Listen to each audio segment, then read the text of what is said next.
Hello guys, it's Peter from PS Sound, and this is the next upcoming project that I have to put a quite simple but a nice looking install into.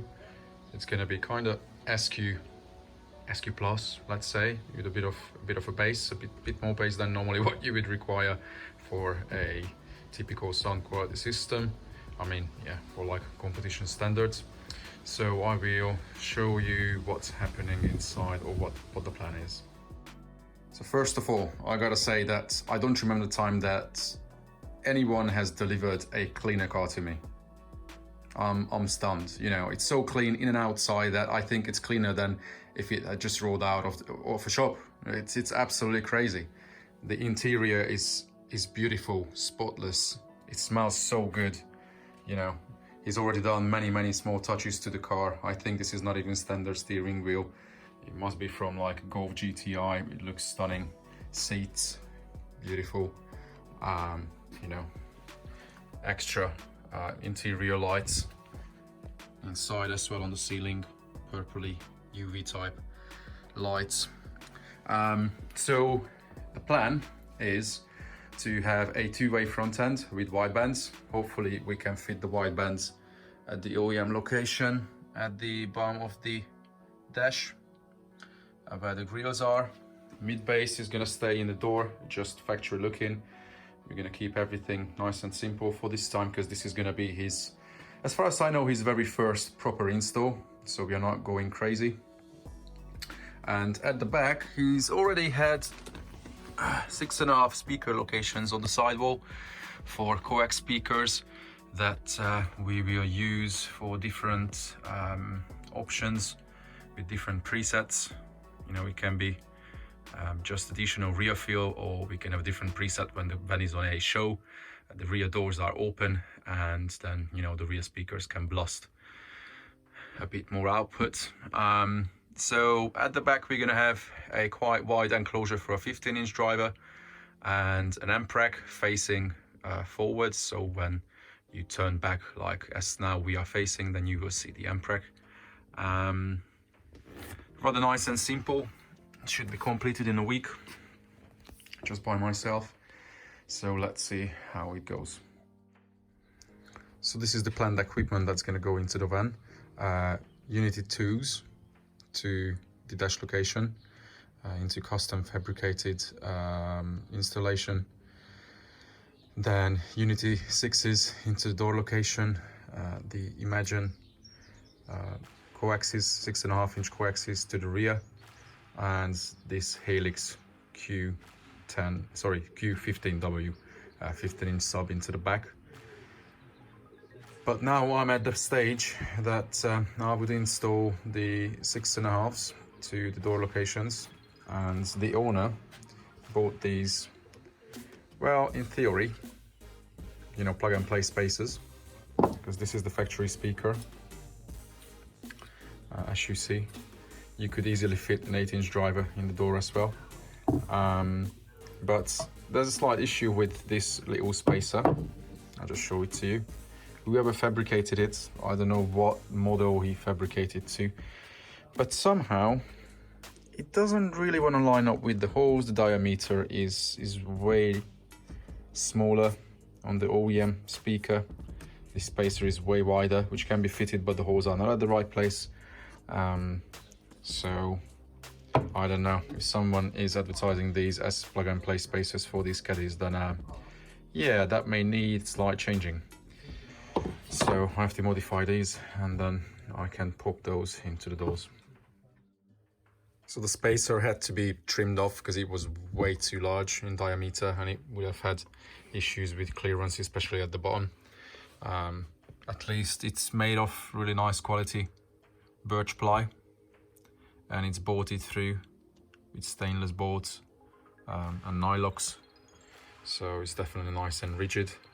Speaker mounting has threaded inserts in the wood, so the speaker will be mounted with threaded bolts as well.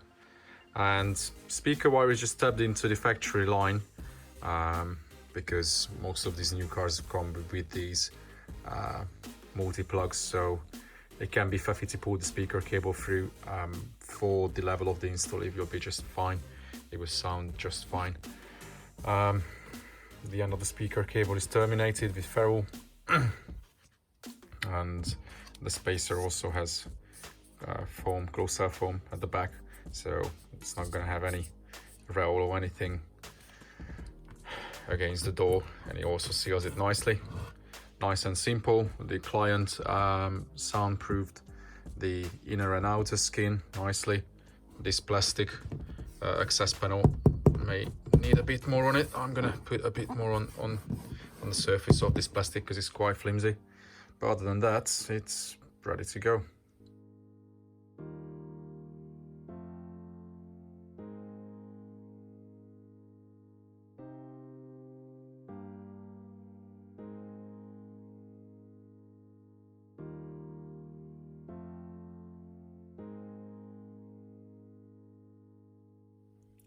So as you see, that's the OEM grill for a tiny little tweeter. And yeah, it takes around 8-10 hours to modify it to this level to get proper mounting for the 2-inch wideband. As you see, I had to cut out the plastic to get enough clearance for the driver, where I could still keep the OEM clips, so it clips firmly back into the original place. And yeah, it's pretty sweet. Although it was highly needed to have the steel mounting rings bonded in there. As you see, the machine bolts keep the speaker in place into the steel ring, which were actually supplied by the previous hybrid audio distributor. He was also, well, is still a fantastic installer, just the distribution now changed hands. But yeah, all these little details matter hell of a lot, because now with the steel ring, you know, you can keep it really on a small size. With a wood ring or anything like that, it would be chunkier, and you wouldn't have such fine lines and tolerance for the grill holder as well. So yeah, it looks pretty sweet. Onto the sub box. Yeah, it's gonna be quite an unusual shaped sealed box, rather very wide and shallow, because I don't want to raise it above the wheel arch line in the trunk. It's gonna have just enough depth for the sub to be mounted in the box and still have 1.5 inches underneath the magnet for airflow. But because I don't want to put any braces inside, normally I would, I'm gonna double the wall all around, and as you can see, half of it is plywood, the other half is MDF. This way you get the best of both worlds, because MDF and plywood have different resonance as well, so this way they create a better solution than having double MDF or double plywood. Yeah, it won't be light, that's for sure. The top will be double as well. The MDF will sit in there, and then another plywood on the very top, so this way the layers are stabbed as well, all glued together. Yeah, you will see what it's like once it's in the car. I got a bit carried away as per usual. But yeah, let's just show where the box is. So, you know, the box is dual layer, plywood and MDF sandwich, because it's pretty wide, so the span of the box is, yeah, quite large. And normally I would put in braces at least right next to the speaker, you know, each side or even more. But I didn't want to do that this time because I wanted a really clean look. As you see, it's trimmed with vinyl at the bottom. Before you ask, that foam, no, that's not needed. In terms of acoustics, that doesn't make any difference for a sub, but it's just cosmetics. It's gonna look cool once it's lit. There's lights inside here washing the box inside. Perspex is gonna come in front of it. As you see, I have threaded inserts fitted all the way, so the Perspex window is gonna bolt in that way, as well as the speaker mounting has threaded inserts fitted inside of the wood. You can see this closed cell foam on the top. That's there because I'm going to have a trim panel on the top covering the sub box as well as the amp rack in front of it. So that's going to stop any vibrations or stuff like that. And that's going to be the place for the amp rack. You can see the threaded inserts already in for the amplifiers, which will be slightly raised. The amp rack is separated. You can see the glands for the sub box where the speaker cables will run into the sub box. I haven't cut the hole on the foam yet, but that's where the speaker cables will come in, and the glands will seal the hole. An easy, cheap way of, you know, having a speaker terminal. And then as the amp rack is also separated, it won't have any chance of, you know, transmitting vibration onto the amp rack other than the floor. The floor is bolted down. These hook points were taken out at the front. Actually, I go to the front and I show it to you. So from the cabin side, you can see two bolts each side, securing the base plate, which is the mounting for both the sub box and the amp rack. You can see holes there in the legs or the supports of the amp rack. So the amp rack will be bolted down this way. Everything can come out from the build separately. Well, not if it ever you know, has to be changed or anything, but this way it's modular. Cables come in both sides underneath the side panels, which were there, built by the owner, and the owner was running the cables in, and then they will come into the amp rack on the side through those holes, and the trim panel will hide those holes. The trim panel will be cut out with a window in a way that only the amplifiers will be on display. So this is where it's at, and then I show you as it progresses. This part is definitely worth showing because most people don't really realize the importance of wiring. Although if you follow this channel, I'm sure you have seen many videos when I talk about amp rack wiring and whatnot. And this is the beauty of working in a van, because I moved in and I kind of have everything around me, you know, all the tools, heat gun, hot knife, all the crimpers, cutters, snips, you know, strippers, everything, braiding, heat shrink tubing, bolts, you name it, everything, you know. The plan is to have the amps raised, kind of floating, so the wires can run underneath them. Also because there was just no way around putting the power to the other side. It should have been there with really short leads for the power side, because that's where the power is. Unfortunately, the Zapco logos cannot be twisted on the amps, and they have to face that way. It is what it is. The power comes from this side of the car, and I didn't want to drag it all the way around. I want to keep the space underneath the rack, which is now dark because it's all carpeted, but I want to keep that space free. That's going to be a hidden storage for all the necessities for the travels and everything. You will see that once it's all done. So yeah, sub cables now come through from the sub box. As you see, it was measured bang on, you know, it was drilled through, cables come in, the glands tightened up. What else can I say right now? Well, not much other than yeah, madness. Yeah, little tip for these Zapco ST series amps. The terminals, the power terminals, are exact 4 gauge or 25 mil, 25 square mil. So I really wouldn't suggest to pre-crimp the ferrules by a crimper, because then they won't slide into the terminal. It's so exact. So you have to leave them uncrimped, and then you will crimp it with the terminal screws, and that will be just fine. So normally I just put a bit of tape onto the ferrule first, and then by the time you put the heat shrink on, then that keeps it in place. It's not going to fall off anything. So yeah, a little tip. But on the other side, obviously the power terminal, the distribution doesn't have this issue, so that's easy peasy.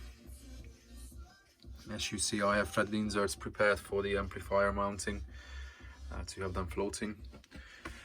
So all right, let's crack on.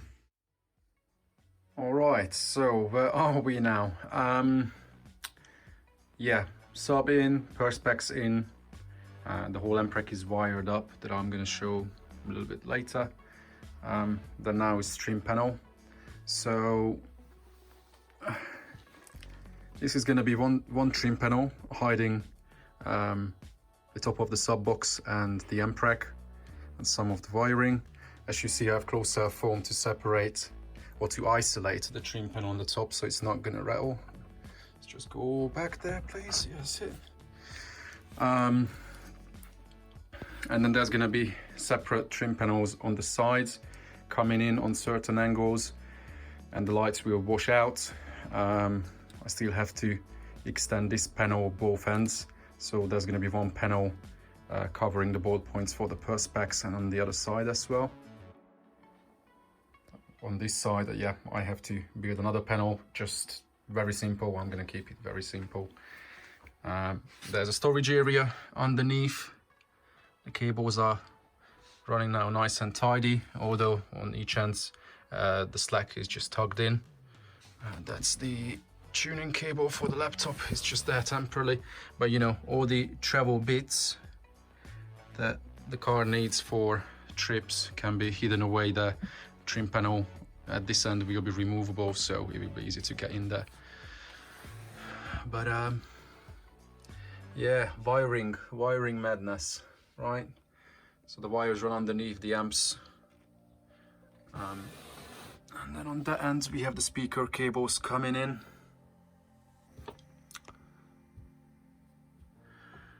All labeled, terminated properly.